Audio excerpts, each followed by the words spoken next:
tí đây vui. Ôi bây giờ chụp lông gà cho em này. Cho em chơi à? Còn lên một chiếc không?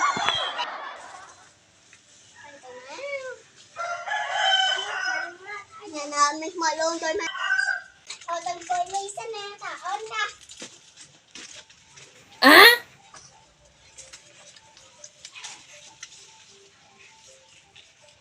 Ngồi vậy.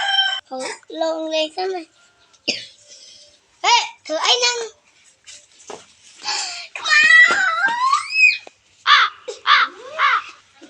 Đây nó mùi mất. Đi luôn kìa, không chứ. Ở đây đang ngoài nó sống không? Tung bẹ. Đây là thâu luôn kìa nè. Đinh ngã chết mà làm sự kiện chặt chết bàn. Ngày này không lô kì. Là mình thơ bồn ơi. Thôi, tao nhìn mình mau lông chút quá ba. Đi, ba sợ, thủ sợ, lên.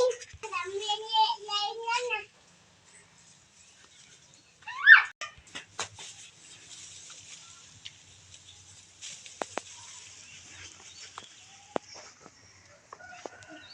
Để làm mà thầy.